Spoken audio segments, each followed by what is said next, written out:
दोस्तों हम लोग इस वीडियो में हिंदी साहित्य के संपूर्ण भाग को कवर करने वाले हैं, जिसमें कि ये पहला भाग है हिंदी साहित्य का इतिहास। दोस्तों हिंदी साहित्य के इतिहास से ही आपके हिंदी साहित्य की शुरुआत होती है, जिसका ये पहला भाग है। इसमें हिंदी साहित्य के इतिहास से जो इम्पोर्टेंट प्रश्न है, जो परीक्षा में बार बार पूछे गए हैं, उसकी हम लोग प्रैक्टिस करने वाले हैं। तो जैसा कि पहला प्रश्न है कि इतिहास पूछा गया है कि इतिवृत्त और आलोचना का समवेत रूप होने से वह इतिहास आज भी प्रकाश स्तंभ बना हुआ है। इस कथन में जिस इतिहास की ओर संकेत किया गया, उसके लेखक कौन हैं? तो दोस्तों यहाँ पे बात करें, इसका सही आंसर है रामचंद्र शुक्ल जी। इनका क्या नाम है दोस्तों? आचार्य रामचंद्र शुक्ल जी। जी हाँ, आप याद रखिएगा, इसका बहुत ज़्यादा प्रश्न पूछा जाता है परीक्षा में। अगला है कि हिंदी साहित्य के इतिहास में आदिकाल के लिए आधार काल नाम किसने दिया था?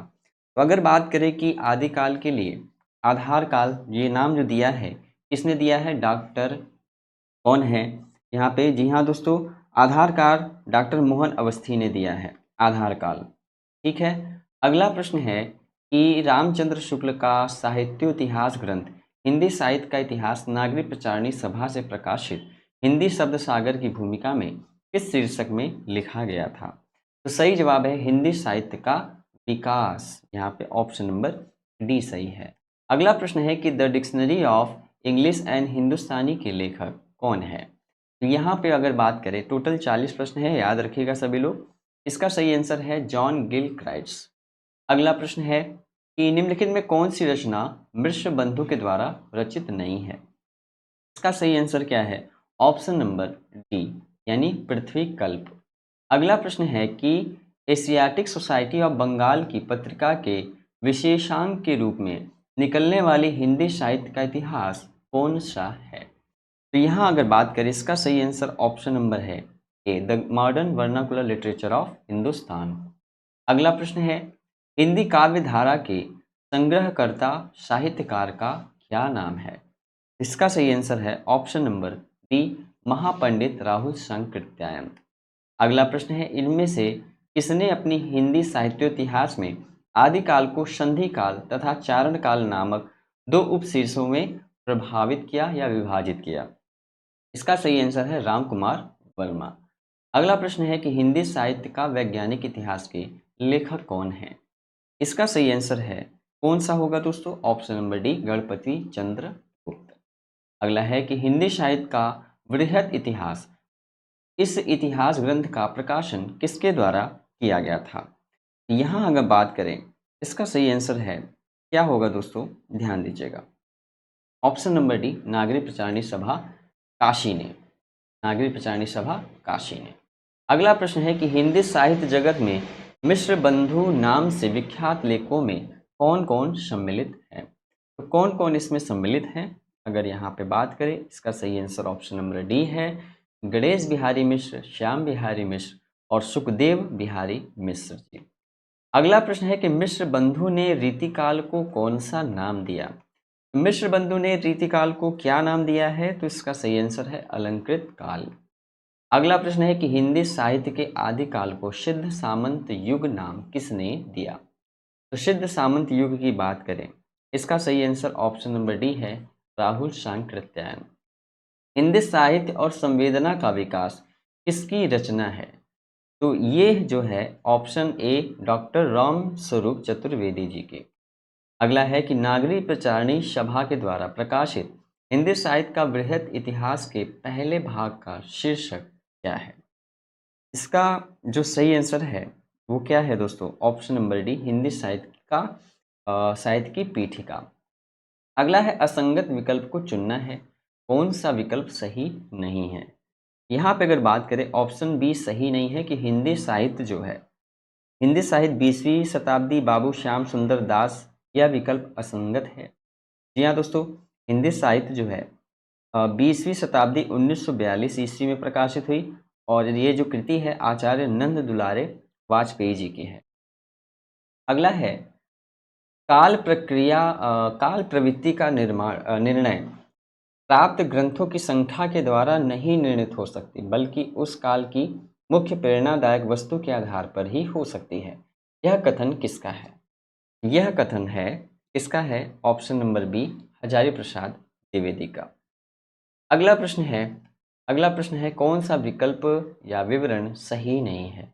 यहाँ पे कौन सा ऑप्शन आपको सही नहीं दिख रहा है। अगर बात करें यहाँ पे ऑप्शन नंबर, अगर हम ए पे जाते हैं तो ए कहता है गारसा दत्तासी ने अपनी साहित्य ग्रंथ में कवियों को कालक्रम के अनुसार प्रस्तुत किया।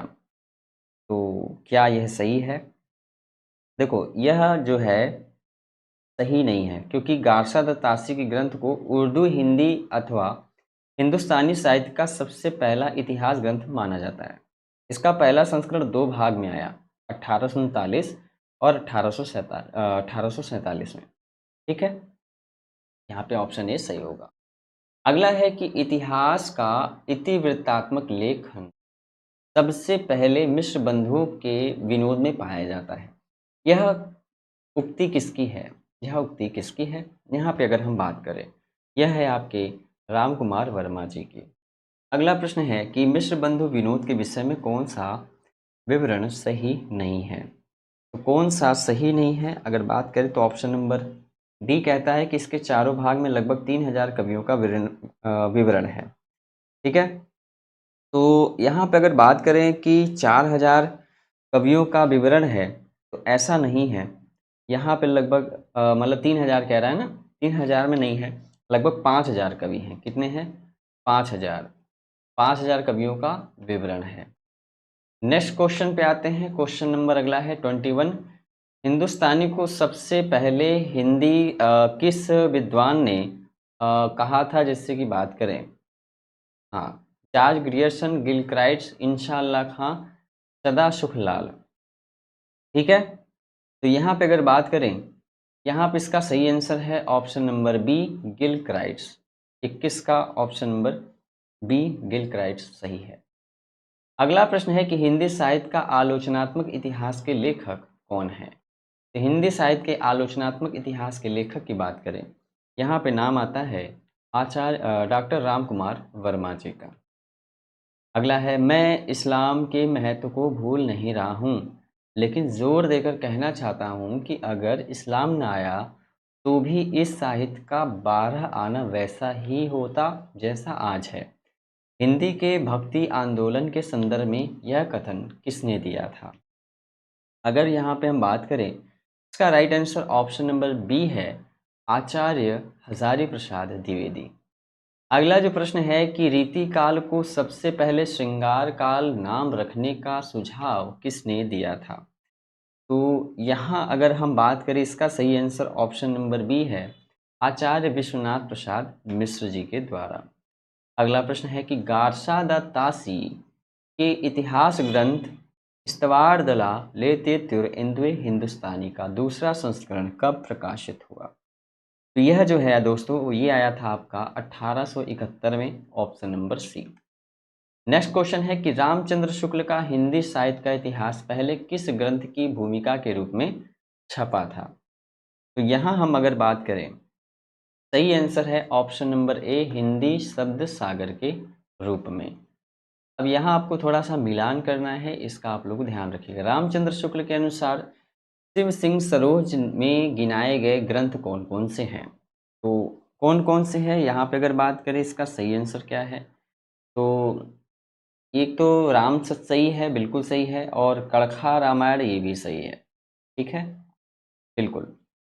आगे बढ़ते हैं, यानी ऑप्शन ए होगा सही। अगला प्रश्न है, यहाँ पे आपको सुमेलित करना है। आई होप प्रश्न आपको क्लियर दिख रहा होगा। सुमेलित करना है, चलिए सुमेलित करके देखते हैं इसका सही उत्तर क्या होगा। देखो, यहाँ पे पद्मलाल पुन्नालाल बख्शी जो हैं, इन्होंने क्या हिंदी साहित्य विमर्श को प्रस्तुत किया था। और अयोध्या सिंह उपाध्याय जो थे, इन्होंने हिंदी भाषा और उसके साहित्य का विकास किया था। आचार्य हजारी प्रसाद द्विवेदी क्या किए थे? हिंदी साहित्य की भूमिका प्रस्तुत किए थे। और राम स्वरूप चतुर्वेदी हिंदी साहित्य और संवेदना का विकास किए। ऑप्शन नंबर डी सही होगा। अगले प्रश्न पे आते हैं, क्वेश्चन नंबर अगला प्रश्न, हिंदी साहित्य का आदिकाल हिंदी एक इतिहास ग्रंथ है और इस ग्रंथ के रचनाकार का नाम क्या है? अगर बात करें यहाँ पे, ऑप्शन नंबर सी, हजारी प्रसाद द्विवेदी। अगला प्रश्न है कि राजस्थानी भाषा और साहित्य पुस्तक के लेखक कौन है? तो इसका सही आंसर क्या होना चाहिए? तो राइट आंसर है option number B, Motilal Menaria. Motilal Menaria. अगला है, इनमें से किस साहित्य इतिहास ग्रंथ को किशोरीलाल गुप्त ने हिंदी साहित्य का पहला इतिहास नाम से अनुवाद करके प्रकाशित कराया? इसका सही आंसर ऑप्शन नंबर डी है, the modern vernacular literature of northern Hindustan. ठीक है, ये है आपका ऑप्शन डी। क्वेश्चन अगला है कि रामचंद्र शुक्ल ने रीतिकाल का समय कब से कब तक माना है? तो इसका सही उत्तर ऑप्शन बी है, 1700 से 1900। निम्नलिखित में से किसने हिंदी साहित्य का इतिहास नहीं लिखा? तो यहाँ जो सही आंसर है option number C, doctor Nagendra ने। अगला है, किस हिंदी इतिहास लेखक ने अपने साहित्य ग्रंथ में लगभग 5000 कवियों का क्या किया है? यहाँ पे विवरण दिया है, मिश्र बंधु, शिव सिंह सेंगर, आचार्य रामचंद्र शुक्ल और जॉर्ज ग्रियर्सन। आप लोग इसमें से राइट आंसर बताएंगे, इसका सही आंसर क्या होना चाहिए? चलिए, तो 34 का जो राइट आंसर है, बिल्कुल यहाँ सही है, ऑप्शन ए है, मिश्र बंधु, बिल्कुल करेक्ट है। Right answer option number A correct होगा। प्रश्न संख्या अगला है 35। आचार्य रामचंद्र शुक्ल के इतिहास ग्रंथ में कालों के नामकरण का आधार क्या है? 35 की बात करें, इसमें क्या है? ऑप्शन नंबर बी है, यानी युग प्रवृत्ति। क्या है? ऑप्शन नंबर बी, युग प्रवृत्ति। प्रश्न संख्या अगला है, इतिहास लेखन की सबसे विकसित पद्धति क्या है? इतिहास लेखन की सबसे विकसित पद्धति की बात करें, विधेयवादी पद्धति है। ऑप्शन नंबर ए बिल्कुल करेक्ट है। हिंदी साहित्य का इतिहास दर्शन नामक ग्रंथ के लेखक कौन है? यहाँ पे अगर बात करें, देखो यहाँ अगर बात करते हैं तो इसके लेखक नलिन विलोचन शर्मा है। ठीक है, हाँ, तो बिल्कुल ऑप्शन यहाँ पे बी पे आएंगे। अगला प्रश्न है कि भारतीय साहित्य की भूमिका के लेखक, भारतीय साहित्य की भूमिका के लेखक कौन है? तो यहाँ रामविलास शर्मा जी का नाम आता है 38 में, ऑप्शन नंबर सी। अगला प्रश्न है कि इनमें से किस साहित्य इतिहासकार ने अपने इतिहास ग्रंथ में हिंदी के गद्य साहित्य को गद्य का आविर्भाव, गद्य का प्रवर्तन, गद्य का प्रसार और गद्य की वर्तमान गति नामक खंडों में विभक्त करके विवेचित किया? इनका क्या नाम था? इनका नाम था Ramchandra Shukla ji, option number C. Next question है, लास्ट क्वेश्चन है आज का, कि हिंदी साहित्य के उत्तर मध्य काल को कला काल नाम देने वाले विद्वान का क्या नाम था? तो इनका नाम था Rama Shankar Shukla Rasal. Yes, option number B correct है। तो फ्रेंड्स, ये वीडियो आई होप आपको अच्छी लगी होगी। 40 महत्वपूर्ण प्रश्नों को हम लोग डिस्कस किया हिंदी साहित्य के इतिहास में, और वीडियो अच्छी लगी होगी तो ज़रूर से लाइक करिएगा और कमेंट करके बताइएगा आप सभी ने कितने प्रश्नों के सही आंसर दिए। बाकी मिलेंगे अगले वीडियो में, तब तक के लिए सबको नमस्कार, धन्यवाद, जय।